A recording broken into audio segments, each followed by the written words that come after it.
Fala, companheiro, seja bem-vindo a mais um AgroSucessão. É com muita alegria que nós temos mais um episódio para falar diretamente para o sucessor e para o patriarca. Tudo relacionado à sucessão no agronegócio. Tô hoje com meu irmão, Vander Neto. Uma honra te receber aqui, cara. Nós somos uma amiga há mais de 5 anos. O Vander, para quem não conhece, ele é advogado. E o nosso tema do episódio de hoje é planejamento patrimonial e sucessório, ou seja, 100% da nossa pauta. Então, o Vander, ele não é um pecuarista ainda, né? Ainda, mas ele defende o setor e nós vamos falar sobre a parte do direito em relação a isso. O que envolve, acho que o mais conhecido é holding, é toda essa questão. Aí fica aquela questão, já vou fazer uma pergunta que nós só vamos responder no final do episódio. Holding é a melhor forma de se criar essa sucessão? Fica aí que você vai saber. Mas vamos lá. Antes de tudo, Wanderzão, se apresenta pra turma. Quem é você? Demaldo, o que você faz hoje na pecuária? Conta pra nós. Perfeito. Primeiro, muito obrigado, Daniel. Satisfação estar aí com o seu público, esse público de pecuaristas aí, pessoal qualificado, extremamente qualificado. E eu sou goiano do pé rachado, fui criado no interior. Meu avô é pecuarista, mas casa de ferreiro, espeto de pau, e fui para o direito. Mas desde o início da faculdade, minha paixão sempre foi direito agrário, direito do agronegócio. Então, me aprofundei nisso, sempre estudei e trabalhei com o setor agropecuário. Já trabalhei tanto em escritórios como consultoria, mas também dentro de companhia.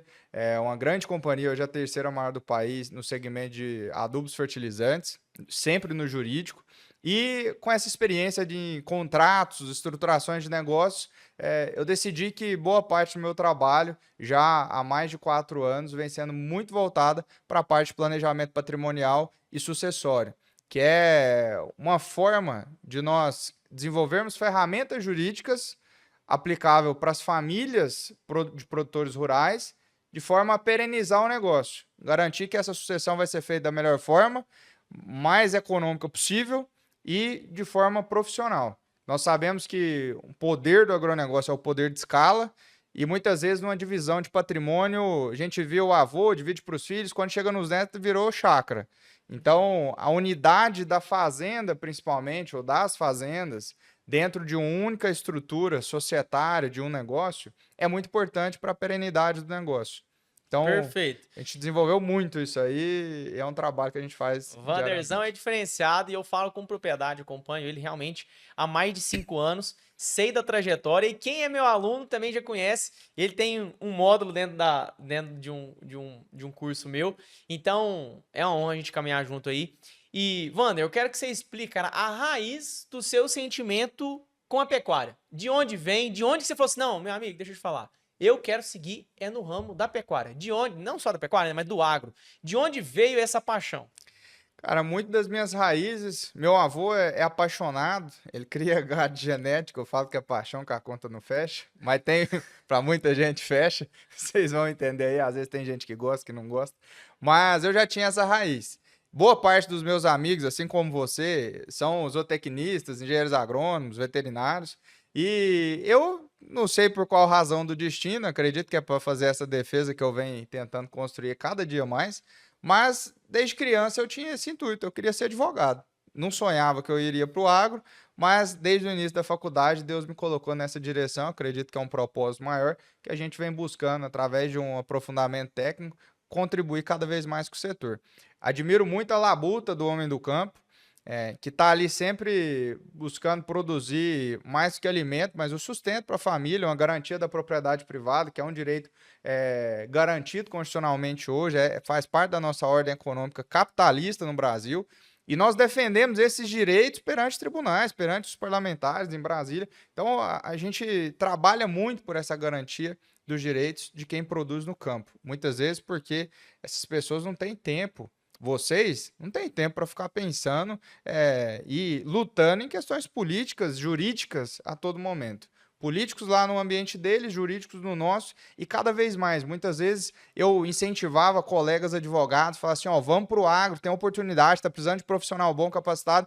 Muita gente me julgava, você está chamando concorrente? Eu falei assim, não, a gente precisa de mais 10 mil advogados bons aqui para defender e garantir os direitos constitucionalmente já previstos, para que o produtor tenha paz no campo, possa produzir, possa trabalhar, empreender e, no final do dia, ter lucro. Isso é importante. Show demais. Cara, você tava falando e eu tava rindo aqui, porque tá no sangue do advogado, tá assim, ó, tá no sangue falar termos muito ajeitados e a gente é mais simprão. A gente nem percebe, né? Se brincar, eu tô falando. Então, assim, ó, você pode falar da forma mais simples possível. Eu vou te falar por mim. Eu, Daniel, não entendo nada de direito, não entendo nada dos termos jurídicos. Então você pode falar rasgado.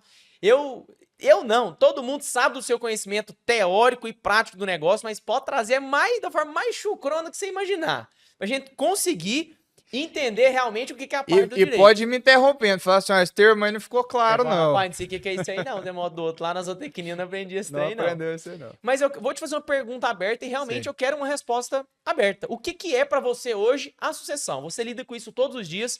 O que você tem visto da sucessão no Brasil? Cara, eu resumo que sucessão é passagem de bastão. Que muitas vezes ou ela vai ser planejada ou ela não vai ser planejada. Ou você prepara o sucessor ou você não prepara o sucessor. Muitas vezes é um desafio cultural. A gente vê isso no agro, muitas vezes tem grupos familiares hoje que possuem 3 gerações dentro do negócio. 4 gerações, dependendo, tem um bisavô ali que já tá bem velhinho, mas dá pitaco, quer saber, quer olhar o gado e tá ali. Às vezes tem um filho ali que tá no início da adolescência, mas que tá indo pra lida, tá tentando de alguma forma aprender. Esse é um modelo mais específico. Mas tem o mais comum é o pai com filho. E o pai com filho, mesmo assim, o pai já tá lá algumas décadas dentro da porteira e o filho chegando agora cheio de novidade. Com rede social, escutando você, mas escutando mais 10, 15 que tá falando. E muitas vezes com informações dispersas, que podem ser aplicáveis para alguns modelos de negócio, para outros talvez nem tanto. E muitas vezes tenta chocar culturalmente com o pai.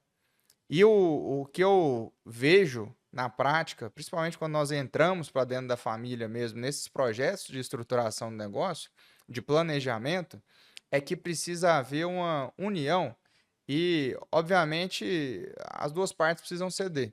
O pai escutar a novidade que está vindo no filho, mas o filho antes de tudo. E isso eu me coloco porque eu sou da mesma geração. Nós precisamos ouvir mais. A experiência manda muito. E nessa fase que nós estamos passando agora, eu tenho visto boa parte do pessoal que se endividou, muitas vezes, pela questão do travamento do preço, porque não travou, isso não tanto na pecuária, mas muito mais presente na agricultura, que o risco é muito maior, mas que essa cultura de não travamento também está presente nos 2 elos do agronegócio, assim, nós vemos que, cara, é um desafio imenso ver um jovem que está chegando com aquela vontade de fazer acontecer e, nesse período de alta, quis abraçar o mundo. Às vezes produzia 500 hectares, quadruplicou a área, era a área de primeiro ano, tomou um risco indevido, taxa de juro alto, o pessoal estava comprando maquinário de 3 milhões e meio, 4 milhões, a taxa de 16, 18% ao ano, fica uma conta impacável. Então, o planejamento, o conservadorismo que as gerações passadas, principalmente porque a vitória das passadas era construir patrimônio para ter uma paz na velhice, é diferente da nossa, que quer viver, que quer experienciar. Então, é uma cultura de gerações e que, com as ferramentas corretas, muito além só do contrato social, do planejamento da transferência de patrimônio, economia tributária, nós precisamos olhar para as pessoas envolvidas e, antes de tudo, o pilar negócio. Ele precisa rodar.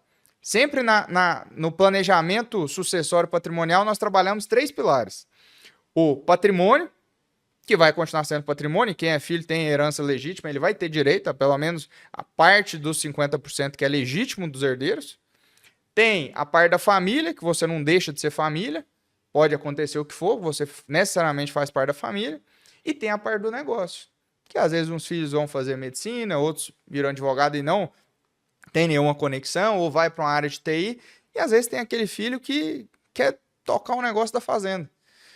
Muitas vezes o que há uma confusão é O filho que vai tocar o negócio da fazenda, ele ali, ele tá como colaborador. O sócio é um outro momento.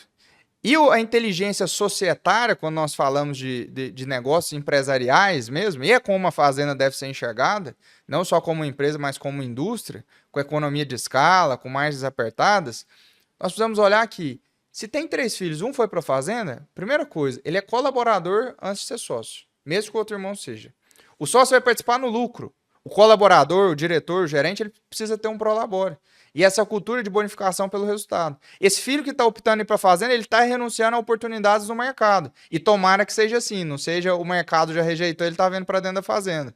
Senão, provavelmente ele vai dar prejuízo ali na operação. Agora, se ele está sendo disputado no mercado e ele opta ainda ir para dentro do negócio da família, ele precisa ser reconhecido como um colaborador. E para ter a transparência, até mesmo de números, esse negócio ele precisa ser organizado. É uma complicação imensa. Porque a primeira coisa é que a gente não tem os dados e a coleta dos dados corretos. Esse é um problema que não está na nossa aba. Vem antes do jurídico entrar.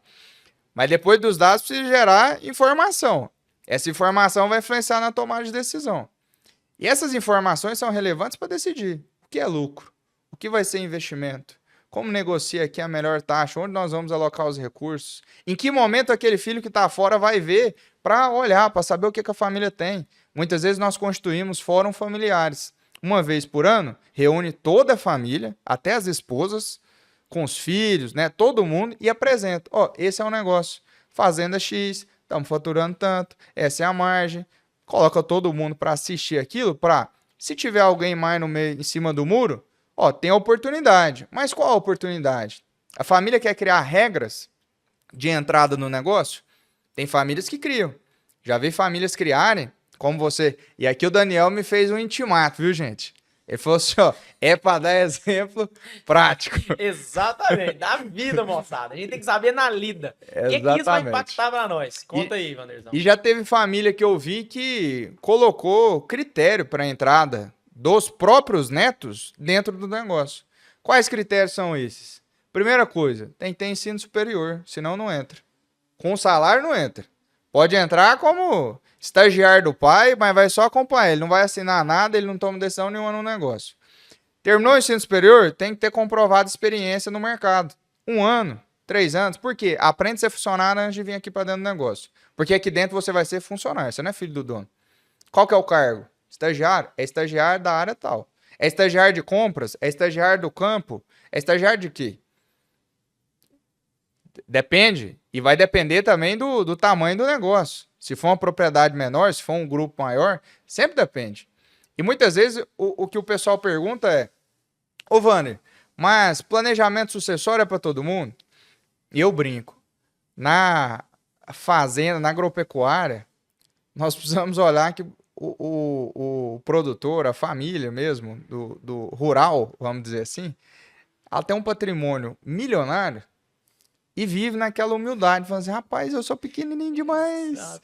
Enquanto isso, o empresário da cidade, que às vezes tem 1/5 do patrimônio, fatura 1/10, tá achando que é o Elon Musk. Eu brinco, em números concretos é assim, o produtor rural tá faturando 20 milhões, fala que tá quebrado, fala que o trem tá arrochado, que não tem dinheiro pra nada. O empresário tá faturando 1 milhão, achou que ganhou na Mega. Já mudou para Alphaville, já tá... que revolucionou tudo, tá faturando, parcelando carro de luxo e a coisa roda. Mas, quando nós olhamos para isso com cuidado, nós precisamos, de fato, ter a sensibilidade de olhar e falar assim, cara, como eu preparo o sucessor para multiplicar isso que eu construí? Num momento, numa realidade de mercado muito mais desafiadora, falando sobre margens, na questão de tolerância ao erro. Hoje o mercado não tolera tanto ao erro. Verdade. Mas, comparado ao passado, é muito mais fácil também a vida hoje. Por quê? O tratorzinho está no ar-condicionado, a estrutura da fazenda tem internet, você leva ali, você pode morar na cidade, o carro vai muito mais confortável, não necessariamente precisa viver dentro da fazenda. Tem facilidades e dificuldades nessa mudança de mercado. Mas o que eu brinco é que antigamente, isso eu escutei de um pecuarista. Um pecuarista, um grande professor da pecuária nacional, que provavelmente alguns vão conhecer. Maurício Veloso, ali de Porangatu, Goiânia também. E que uma vez ele falou, antigamente, tudo que não prestava ia para a roça. O sofá quebrado, a geladeira estragada e o filho que não estudava. Hoje é o oposto. Tem que ir tudo do bom e do melhor para a roça, porque tem a conta, tem que fechar. O filho que tem que ir para a roça é o que estudou. É o que tem ensino superior, que tem boa formação, por quê? O produtor rural hoje tem que entender de câmbio, o Joãozão já veio aqui, cara, tem que entender de mercado, que é uma loucura, é desafiador. Eu imagino assim, para mim que vivo estudando, lendo, é desafiador, cara. E compreender essa realidade. A gente fica vulnerável a efeitos climáticos, efeitos mercadológicos no mundo todo, porque a produção não é só daqui que impacta, é a do mundo, é uma commodity global. Aí tá tendo reforma tributária, tem que ficar de olho para ver o que impacta ou não o meu negócio. Tem a questão trabalhista, que hoje em dia tem que botar ar-condicionado e até porcelanato para a turma, senão dá problema também. Então, questão ambiental, que é outra dor de cabeça que a gente tá vendo os produtores pecuaristas no Pará ali sofrendo bastante. Então, é uma quantidade de informações, além de garantir a produção e a margem no campo, que é muito o que você faz e com excelência, que é olhar para nutrição, a conversão, no final do dia tá produzindo carne, tá convertendo proteína vegetal em animal para vender, rendimento de carcaça, aí genética, tem a turma que eu falo que genética é uma paixão para alguns, dá muito dinheiro e que para fazer isso é impossível, humanamente impossível, uma pessoa conseguir fazer isso sozinha, ter domínio de tantos dados sozinhos. Wander, fazendo um adendo aqui, cara. Quando você trouxe a ideia do filho ter um cargo na fazenda, na verdade ele ter um processo até ter um cargo, cara, isso é muito realidade, por quê? Eu até contei isso no episódio do Ricardo Arantes, quem ainda não assistiu, assiste porque vale muito a pena. O negócio é o seguinte, cara, quando eu entrei na pecuária, formei e tava atuando, eu cheguei no meu pai e falei, pai, eu vou atuar, vou ser seu braço direito, vou te ajudar. Ele falou, não, meu filho, peraí. Esquece isso aqui, pensa a fazenda como um plano B. Constrói a sua vida primeiro. E hoje, com a maturidade que eu tenho hoje, eu acho que isso é a decisão mais acertada. É claro que existem vários tipos de família, vários tipos de sucessão, de sucessores, de patriarcas, e isso depende de uma linha, certo?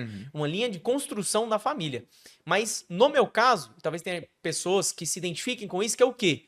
Para mim fez muito sentido.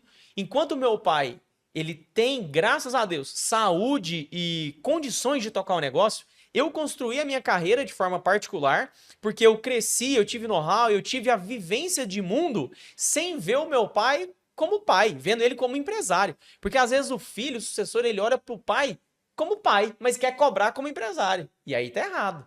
Exato. Então, quando o cara traz esse discernimento de eu sei qual é o olhar do meu pai, ele também tem um olhar de dono e menos olhar de filho, o pai se sente mais confiante desse filho entrar no negócio.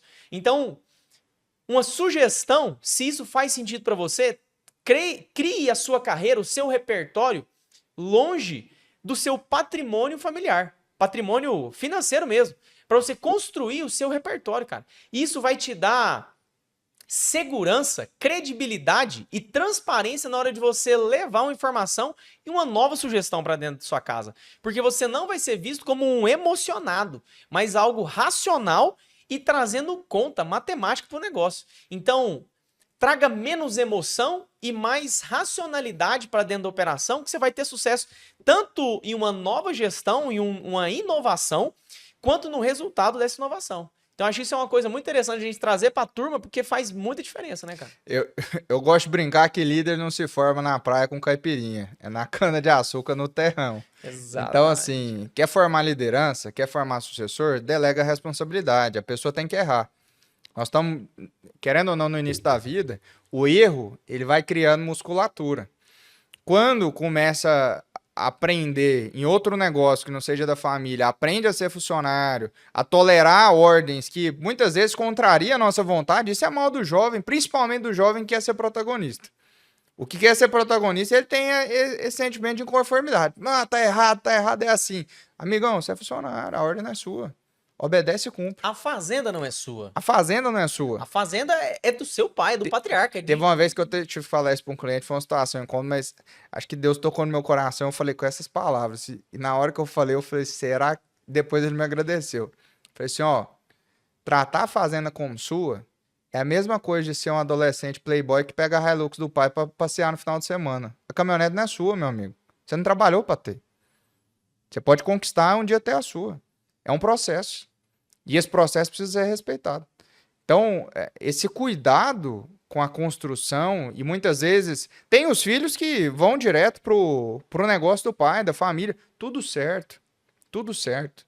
Mas tá pegando pelo menos uma margem do negócio para tomar medidas de risco, mesmo que não comprometa o negócio. Mas, ó, tem um fazendão ali, o meu pai vai me dar 50 hectares. 50 hectares. Esses 50 hectares eu vou tocar um gado meu. Nem que seja ganhado. Uma parte. Cheia de facilidades, né? O sal é do pai, o pasto ali não cobra arrendamento. Tem muita facilidade. Do mundo. É o melhor negócio. Mas assim, tomar um mínimo de risco e um risco da decisão para aprender com o próprio erro e aprender com o erro do pai, buscar esse conselho, falar, ô pai, me ajuda aqui. Isso cria uma musculatura de negócio muito importante e indispensável. É incomparável isso. Não adianta, muitas vezes o pessoal chega e me pergunta, ô Wander, eu quero fazer... Já teve um cliente que chegou. Wander, eu quero fazer um contrato. Me passa o contrato. Mas por que você quer esse contrato? Não, explicou. Falei assim, cara, você não precisa desse contrato. Eu posso fazer o melhor contrato do mundo. Se você não tiver operação para fiscalizar a contraparte, não vai adiantar nada. Era uma operação muito específica de uma comercializadora de grãos. Eles entenderam, refletiram, continuaram me contando do negócio. Eu não quis vender, eu não gosto de vender a qualquer custo o serviço. Como eles foram me contando, tirando dúvida, ô Vânia, não, nós estamos indo para isso, eu preciso ou não? Chegou um ponto que eles falaram, ô Vânia, agora eu quero contratar você aqui mensal, você vai ser o nosso advogado. E fixou. Mas por quê?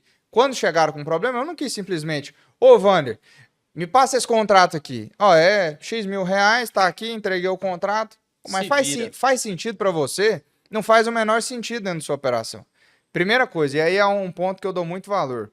O advogado, seja de qual área for, tem vários ramos, é a mesma coisa de eu querer advogar, por exemplo, numa área de direito marítimo ou direito médico. É cheio de peculiaridades. E o agro é um mercado, é um setor carregado de especificidades.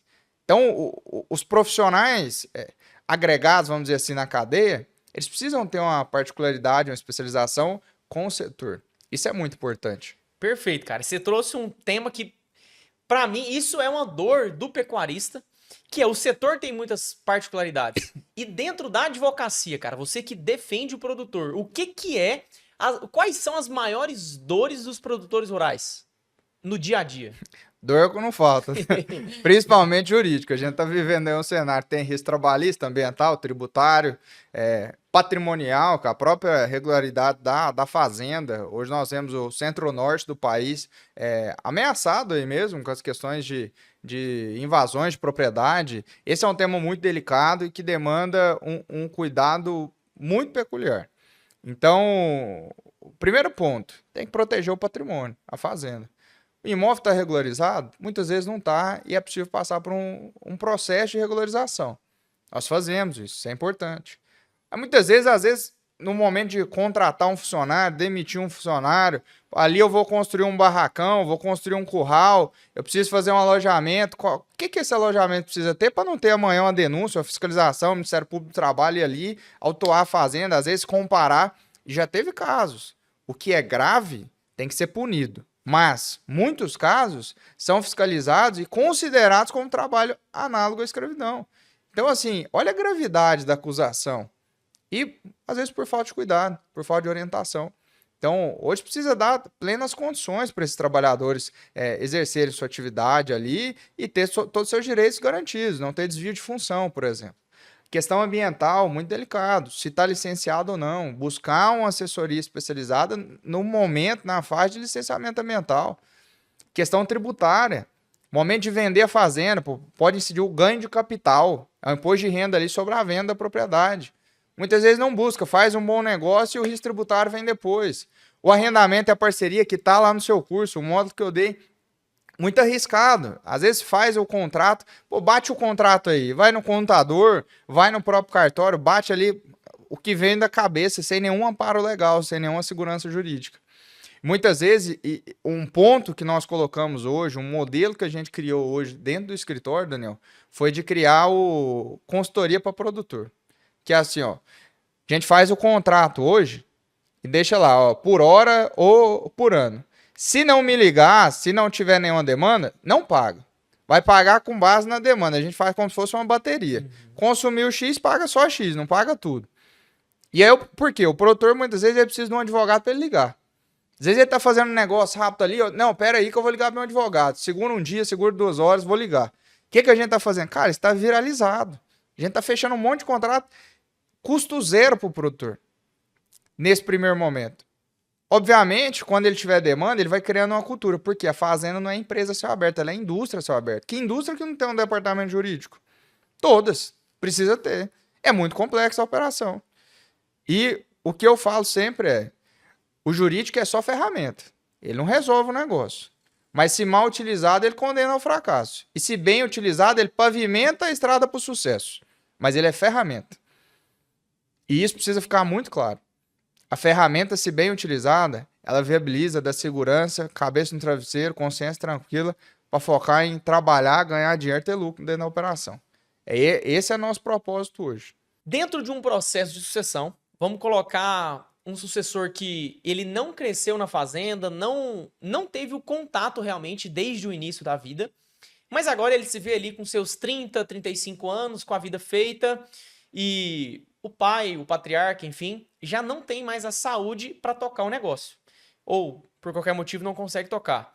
Quais são as consequências jurídicas disso dentro do processo de sucessão?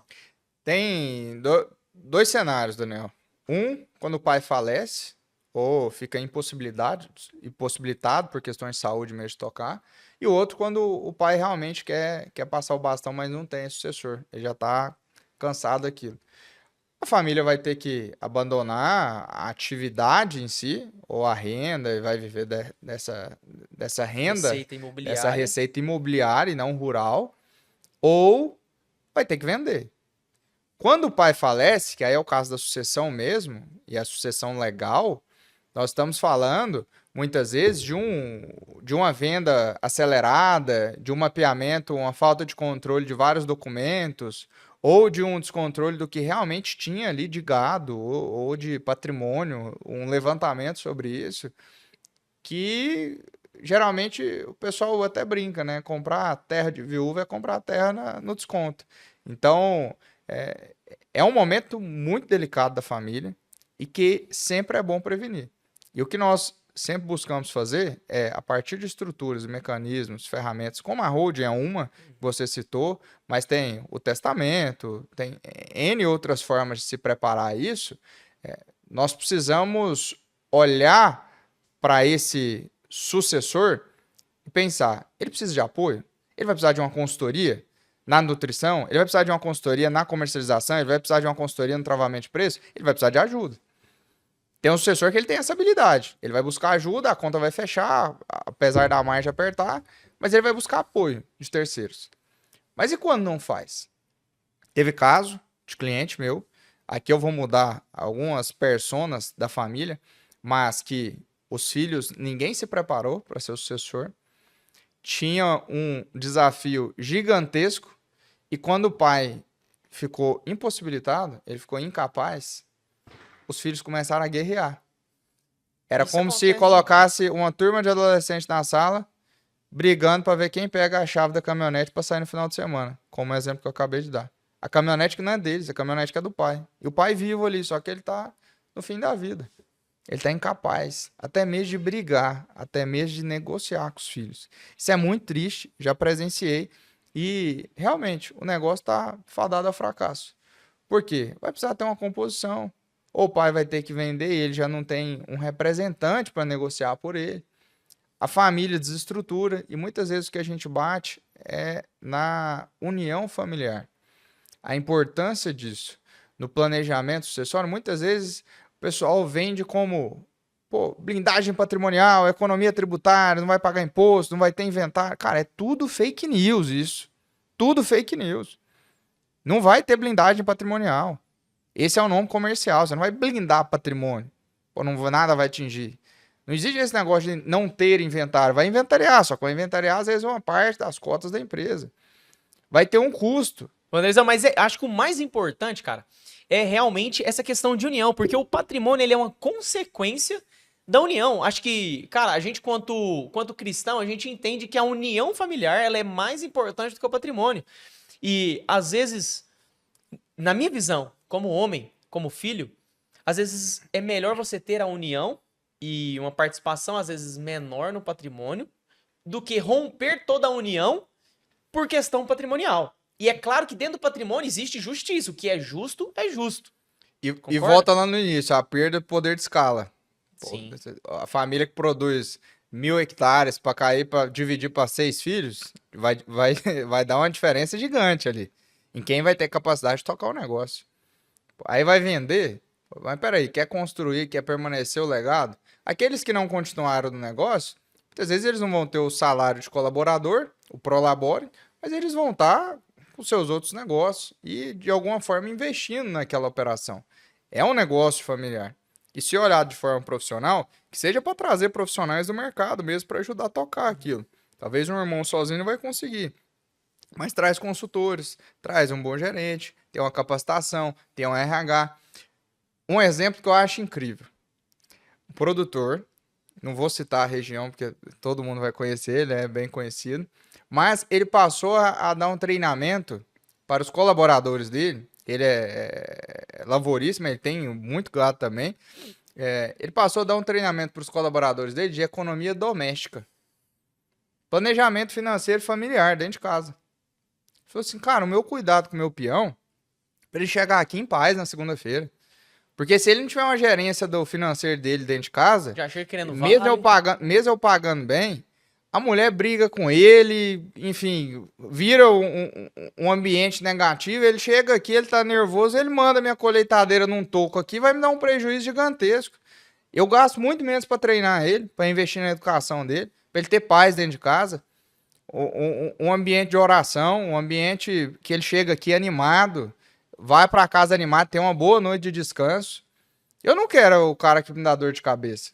Não quero o cara que vai me dar prejuízo porque tá estressado, não tem um controle emocional. Eu vou dar treinamento para ele de gestão emocional. Muitas vezes vai servir para mim também. No dia que eu escutei isso, eu falei assim, cara, esse produtor tá enxergando atrás da serra, atrás do morro. Olha a visão disso. É com o colaborador, mas é com o filho também. Como que eu tô planejando? Pô, peraí. A gente tá construindo nossa vida. O pai olhar pro filho, sabendo que quer ele dentro do negócio ou que tá fora, mas quer trazer. Peraí, que visão de futuro que eu vou dar pra ele aqui dentro? Qual a oportunidade? Ou ele sempre vai ter que ficar pedindo benção pra mim? E no dia que quer casar? Que a esposa pedir alguma coisa, ele, não, eu tenho que pedir com meu... Pô, mas peraí, que autonomia que ele vai ter? É muito disso, de enxergar como negócio. E essa segregação do que é patrimônio e do que é negócio, traz o desdobrar dela, vai muito para essa separação de dono para colaborador, da porteira para dentro vai ser diretor, gerente, vamos colocar assim, é patrão e funcionário, da porteira para fora, conserva o vínculo. Isso demanda uma mudança de cultura muito grande. É um amadurecimento. Uma sabedoria dos dois lados. Dos dois lados. Tanto vamos colocar, do CEO, do dono da operação, que é o patriarca, tanto do sucessor, para ele entender a diferença de que lá dentro ele não é um privilegiado. Por mais que ele seja ou será, naquele momento ele não pode ser um privilegiado. Porque isso vai doutrinar mal. Ele vai ficar mal acostumado. Mimado, e a verdade tem que ser dita. Se não trabalha isso, não adianta fazer minuta de holding, o melhor planejamento, estruturação societária. Não vai adiantar, porque vai virar uma briga societária. Muitas vezes, o que nós buscamos fazer com a estrutura societária, que é a holding é só um nome bonito que está todo mundo vendendo, mas que é uma empresa que vai ser aberta ali e a fazenda vai ser transferida para dentro dessa empresa. Aí, às vezes, vai batizar ela de hold mesmo, participações ou hold imobiliária, que ela vai ter só o patrimônio ali, ela não vai ser operacional, a atividade rural constituindo a pessoa física, ou ela vai ser uma agropecuária, que é onde a atividade vai girar dentro dela mesmo. Isso demanda um planejamento tributário com o patrimonial, os dois caminhando juntos. E, em cima, para fechar o tripé, a parte de família, sucessão, pensando em todas essas ferramentas jurídicas aliadas. Então, para começar, é um trabalho multidisciplinar. Um só advogado não consegue pensar isso tudo. Eu sou especialista em... Não. Geralmente os escritórios que desenvolvem esse trabalho, tem vários que desenvolvem muito bem de forma profissional e tem vários que vendem ilusão.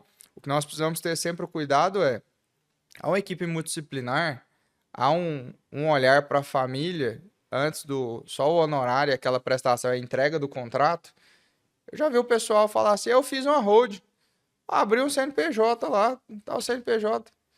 Pagou uma fortuna o advogado. Não transferiu a fazenda, não negociou cláusula por cláusula, releu o contrato, todo mundo está ciente das regras, não tem. Não tem um acordo de sócios. O que regula? E se o filho falecer primeiro? Se o patrimônio já tiver passado para ele, vai inventariar e todo mundo vai pagar. Quais as regras estão estabelecidas? E se o filho divorciar? E se casar? Vai casar como? Tem um acordo para o pessoal casar em comunhão parcial, de separação total? Quais as regras estabelecidas? Joga a culpa no advogado. Ó, vou ter que casar aqui, porque o advogado lá falou. Então, são vários critérios. Ou não, aqui eu vou abrir a exceção, assumo o risco. O que a família decide? Cada família é uma cultura. E essa é uma decisão. Wanderzão, e dentro desse diferencial de cada família, dessas particularidades que cada uma tem, quais são as opções que as famílias têm para esse processo jurídico da sucessão? Na verdade, esse processo patrimonial mesmo, né? Quais são os caminhos? Fala, nomeie cada um deles e explica de forma muito rápida o que é cada um. Os mais objetivos? Isso. Testamento, você deixa as regras claras, vai passar, que era um costumeiro, assim, historicamente muito bem acertado, e que geralmente nós fazemos ele em conjunto com a holding. Então, provavelmente vão ter, se a família tiver muito patrimônio, vão ter alguns bens que ficam fora da estrutura societária. Testamento é uma ferramenta. A doação, que sempre foi, vou dividir em vida. E o pai ia ali, doava, pagava o imposto, tá resolvido, não quero briga quando eu morrer. Que era a estrutura. E a holding, que é uma estrutura societária. Que é o que muita gente vem utilizando hoje. Que é o que os grandes grupos sempre fizeram. A pessoa jurídica, ela é até uma personalidade abstrata, né? Pô, o que é a empresa? A empresa é uma pessoa. Ela é uma pessoa no papel ali. Mas ela tem uma personalidade. Muitas vezes o que nós buscamos, Daniel, é tirar a discussão de quem vai ficar com cada parte da fazenda, e isso eu acho que fica muito claro. Porque no momento de dividir o imóvel, eu quero essa área aqui que ela é mais valorizada, essa é perto da sede, essa é perto de outro lugar. E entra num monte de critério subjetivo de divisão. Onde, geralmente, alguns vão sair injustiçados.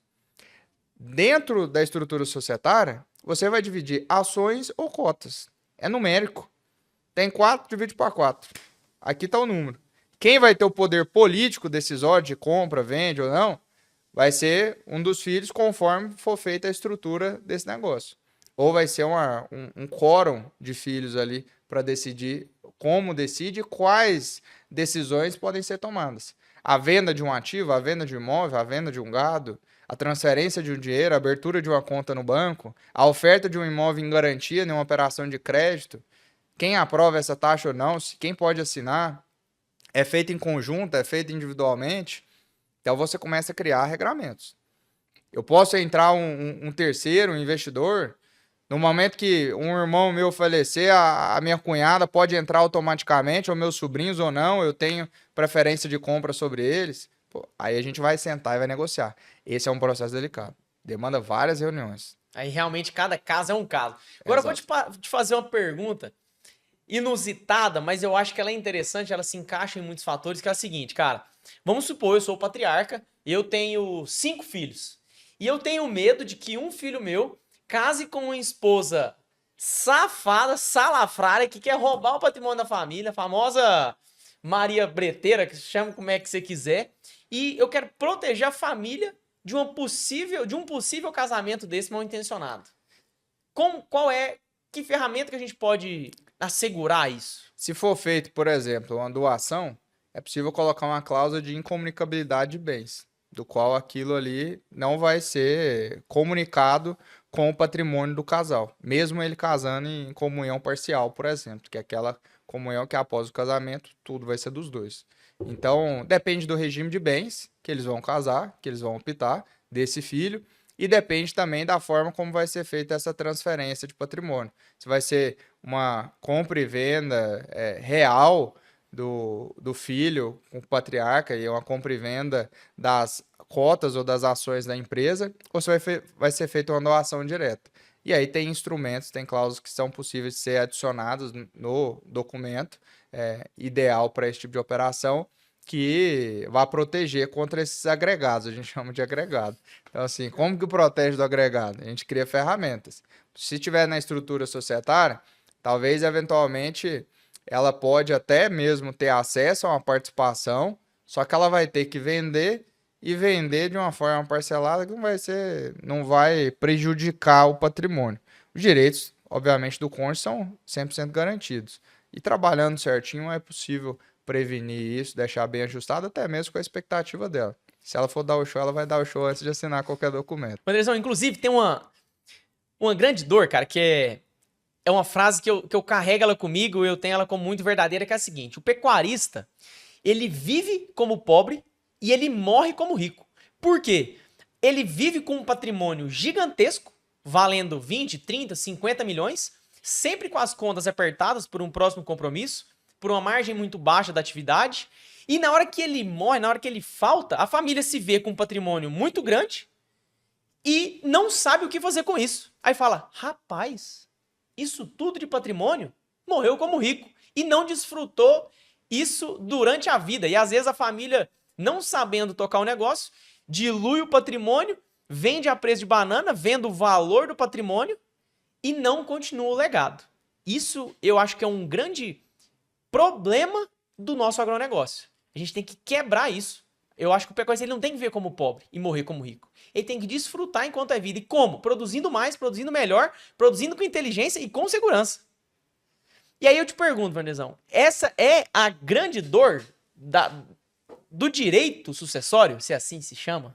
Cara, muitas vezes a gente vê o patriarca, né? E já teve família, cliente nossa, que realmente eram milionários e vivendo como miseráveis.